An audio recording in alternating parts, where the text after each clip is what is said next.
বিসমিল্লাহির রহমানির রহিম। শিবেত cooling system চ্যানেলে আপনাদেরকে স্বাগতম। আমরা যাচ্ছি আজকে একটি এসি ক্লিন করার জন্য। তো দেখা যাক এটা হচ্ছে কয় টনের এসি এবং হচ্ছে আমরা কি সার্ভিস করি, দেখা যাক, চলেন। সর্বপ্রথম হচ্ছে আমরা এসিটি চালিয়ে চেক করে নিচ্ছি এটার অন্য কোনো সমস্যা রয়েছে কিনা। আজকে হচ্ছে আমরা ওয়ালটন ব্র্যান্ডের 1.5 টনের ক্রিস্টালাইন সিরিজের যে এসি সেটি হচ্ছে আমরা ক্লিন করব। চেক করা সম্পূর্ণ হয়ে গেলে তারপর হচ্ছে এসির টপ যে কভার সেটা খুলে আমরা দেখতে পাই এয়ার ফিল্টার হচ্ছে মোটামুটি হচ্ছে ভালোই ময়লা জমেছে, আর এটার যে কুলিং যে কয়েল অর্থাৎ ইভাপোরেটরও হচ্ছে ভালোই হচ্ছে ময়লা জমেছে।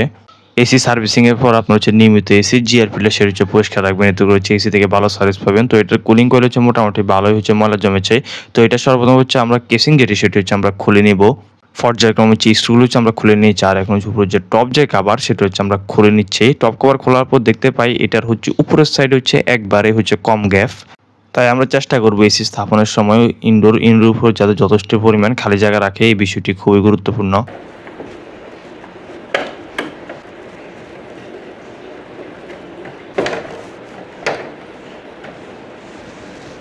ফাইনালি হচ্ছে কেসিংটা হচ্ছে আমরা খুলে নিয়েছি, আর কুলিং কয়েলের যে অবস্থা সেটা হচ্ছে দেখতে পাচ্ছি মোটামুটি হচ্ছে ভালোই হচ্ছে ময়লা জমেছে। তো এখানে আমরা এখান থেকে হচ্ছে ইয়ার যে ম্যাজিক সেটা হচ্ছে আউট করে নিব, তারপর হচ্ছে সুন্দরভাবে হচ্ছে প্রেসার ওয়াশার দিয়ে হচ্ছে ক্লিন করে নিব।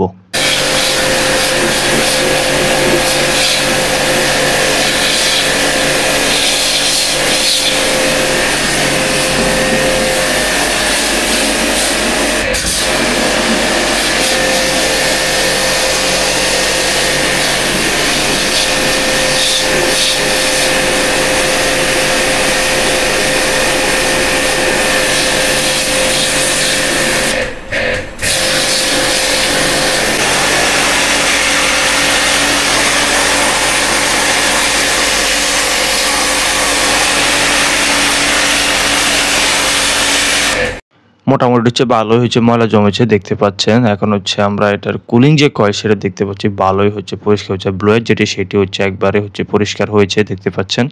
এসির কুলিং কয়েল হচ্ছে গোল্ডেন যে ফিন সেটা হচ্ছে ব্যবহার করা হয়েছে। আমরা হচ্ছে এসির কেসিংগুলো সেগুলো হচ্ছে ক্লিন করে নেওয়ার পর কেসিংগুলো হচ্ছে পুনরায় আবার সুন্দরভাবে হচ্ছে সেট করে দিয়ে দেখতে পাচ্ছেন। আর এখানে সেন্সরটি হচ্ছে সঠিক স্থানে হচ্ছে স্থাপন করতে হবে। এসি স্থাপনের সময় আমরা এই বিষয়টি খেয়াল রাখবো উপরে যাতে যথেষ্ট পরিমাণ খালি জায়গা রাখা হয়। টপ কভারটি লাগানো হয়ে গেলে তারপর হচ্ছে আমরা আউটডোর সাইডে গিয়ে আউটডোর যে ইউনিট সেটা হচ্ছে আমরা ক্লিন করে নিব। এসি স্থাপনের সময় আরেকটি গুরুত্বপূর্ণ বিষয় হচ্ছে যে স্ক্রুগুলো খোলা হয় সেগুলো সঠিকভাবে সংরক্ষণ করে পুনরায় হচ্ছে সুন্দরভাবে হচ্ছে আবার সেট করতে হবে। আমরা হচ্ছে সুন্দরভাবে হচ্ছে সবগুলি স্ক্রু হচ্ছে লাগিয়ে দেই। আর ভার্টিক্যাল যে লুবার এগুলো হচ্ছে যখন অনেক সময় প্রেশার পড়ে তখন হচ্ছে লক থেকে খুলে যায়, তো আমরা সুন্দরভাবে সবগুলো লক চেক করে আবার সুন্দরভাবে হচ্ছে সবগুলো লক লাগিয়ে দেই।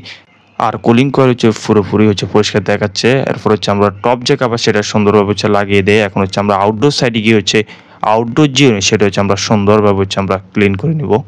ইনডোর ইউনিটের পাশাপাশি আউটডোর যে ইউনিট সেটার প্রতি হচ্ছে যত্নবান হওয়া উচিত।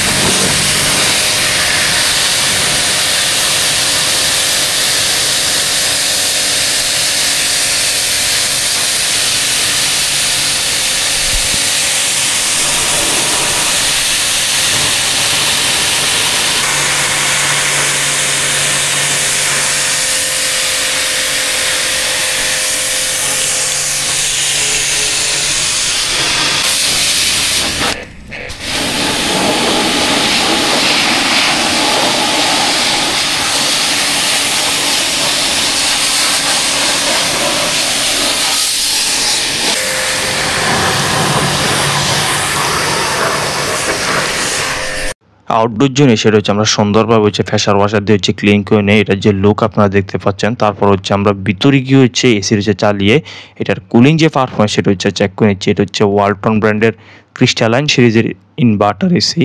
এই এসিটিতে হচ্ছে R32 যে রেফ্রিজারেন্ট সেটা হচ্ছে ব্যবহার করা হয়েছে, আর কন্ডেন্সার হিসেবে হচ্ছে আউটডোর ইউনিট হচ্ছে কফার যে কন্ডেন্সার সেটা হচ্ছে ব্যবহার করা হয়েছে। এসি থেকে ভালো সার্ভিস পেতে নিয়মিত হচ্ছে এসির যে এয়ার ফিল্টার সেটা হচ্ছে পরিষ্কার রাখুন। আর দীর্ঘদিন যাবত যদি এসি বন্ধ রাখা হয় তাহলে হচ্ছে রিমোট থেকে অবশ্যই ব্যাটারি খুলে রাখবেন। দেখা হবে নতুন কোনো ভিডিওতে। আল্লাহ হাফেজ।